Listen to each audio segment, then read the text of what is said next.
Bonjour, c'est Amandine pour être essentiellement bien. J'espère que vous allez bien.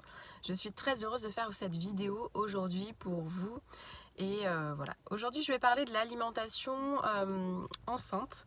Donc les précautions à prendre pendant la grossesse par rapport à l'alimentation et tout ce qui en découle.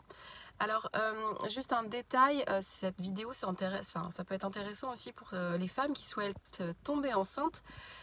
Parce que justement, pendant les essais bébés, votre gynécologue va sûrement vous prescrire des examens, dont des prises de sang, pour évaluer votre sérologie par rapport à la toxoplasmose, par exemple, et à d'autres sérologies autres.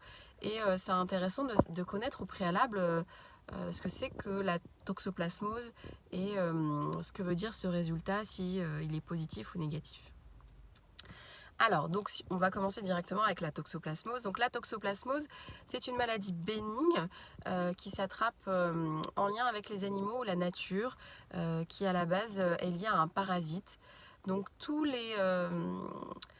par exemple, les chats, donc si vous avez un chat à la maison, que vous avez souvent les mains dans la terre, vous faites votre jardinage, ou vous avez peut-être grandi à la campagne, voilà, enfin bon, peu importe, vous avez sûrement été au contact de ce parasite et donc avoir une sérologie positive à la toxoplasmose.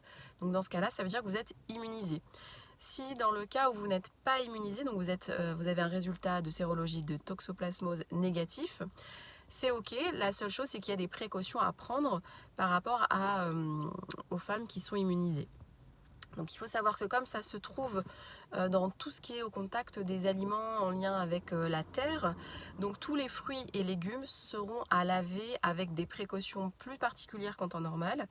Donc par exemple, vous faites un bain de trempage dans votre évier avec de l'eau et du vinaigre blanc pour, on va dire, permettre de bien nettoyer les fruits et légumes pour justement enlever la présence de ce parasite. Vous faites un rinçage à l'eau claire et après vous pouvez consommer voilà, en toute sécurité les fruits et légumes crus. Donc évitez de manger des crudités par exemple au restaurant parce que vous ne saurez pas quelle précaution aura été prise au préalable pour laver en fait ces crudités ou ces fruits.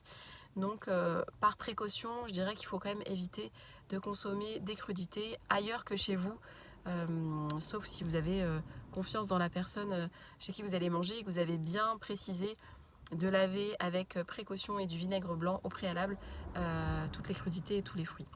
Voilà, donc il faut savoir que juste un détail sur la toxoplasmose.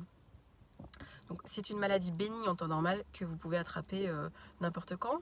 Mais c'est important de faire attention quand on est enceinte parce que ça peut avoir des répercussions très graves pour votre bébé. Donc d'où ces précautions à prendre si vous n'êtes pas immunisé.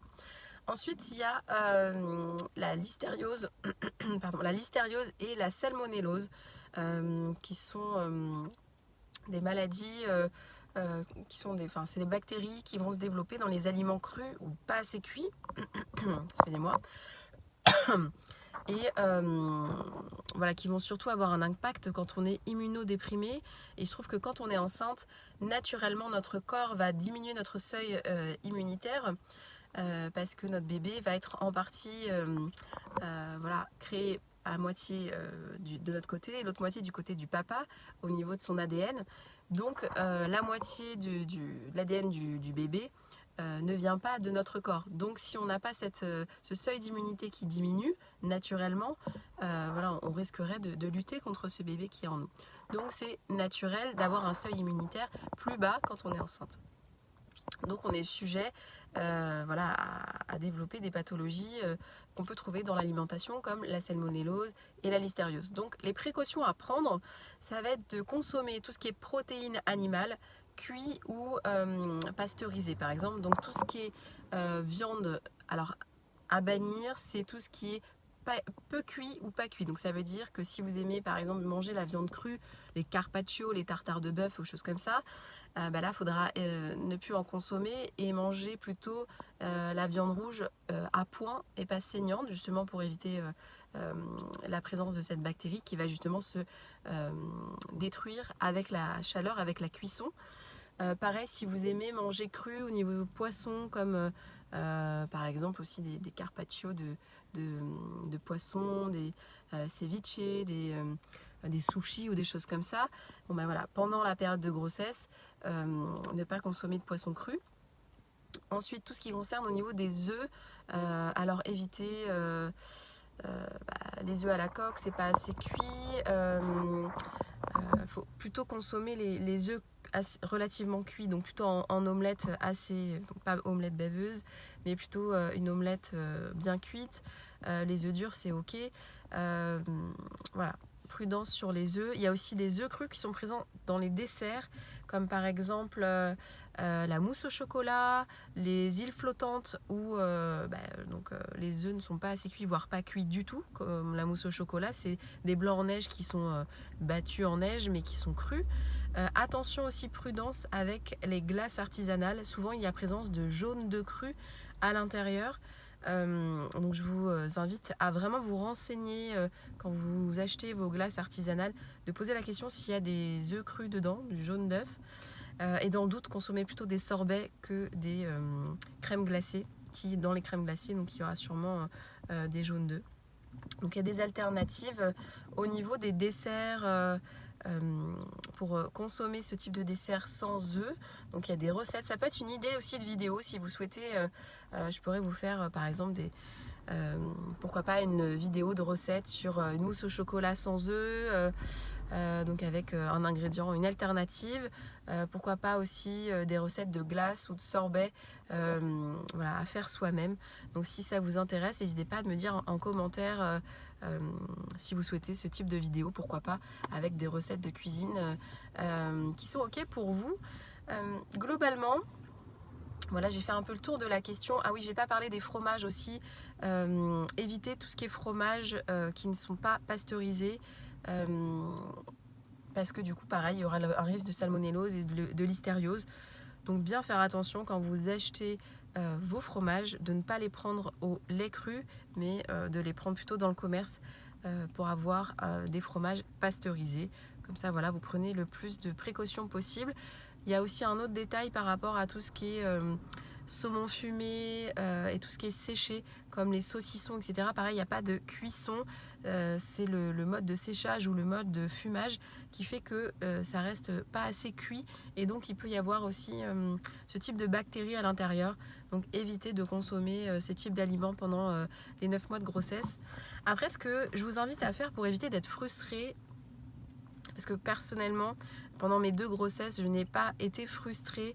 Il y a juste une envie de sushi qui est venue vers la fin.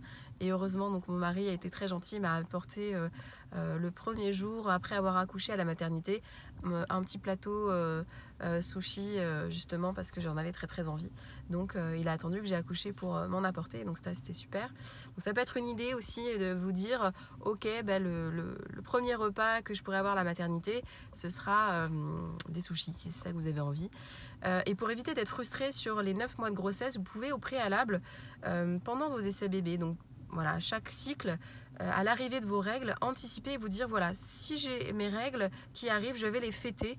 Donc j'ai fait une vidéo à ce sujet-là, je vous invite à aller la voir justement si vous n'êtes pas encore enceinte. Et le fait de fêter ces règles, ça va être aussi de choisir un repas plaisir que vous ne pourrez pas consommer une fois enceinte. Et donc vous pourrez encore plus apprécier ce repas en vous disant au moins je n'aurai pas de frustration une fois enceinte car je me serais fait plaisir les mois d'avant. Et aussi une petite aparté qui peut être aussi l'objet d'une prochaine vidéo sur l'alimentation enceinte, mais surtout sur la prise de poids. Voilà, comment mieux manger enceinte, justement pour éviter une prise de poids trop importante et en même temps apporter ce qu'il faut à votre bébé et à vous-même parce que c'est quand même un marathon, la grossesse, et notre corps a besoin de puiser dans ses réserves pour créer ce bébé en construction.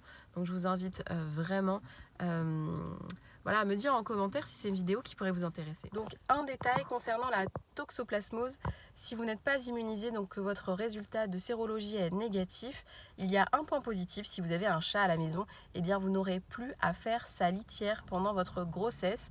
car le fait d'être au contact avec les déjections de votre chat peut justement faire que vous contractiez la toxoplasmose. Donc c'est à éviter vraiment. Donc monsieur pourra s'en charger pendant 9 mois. Si jamais vous n'avez pas le choix, que c'est à vous de vous occuper de la litière de votre chat, prenez des précautions supplémentaires en mettant des gants et en vous lavant les mains précautionneusement pour être sûr de ne pas attraper la toxoplasmose. Mais voilà, si vous voulez être sûr de ne pas de prendre toutes les précautions nécessaires, refilez ce cadeau à votre chéri parce que c'est pour votre bien. Voilà, j'espère que cette vidéo vous aura été utile et je vous fais un bisou et je vous souhaite une très belle journée et je vous dis à très bientôt pour une prochaine vidéo. Ciao!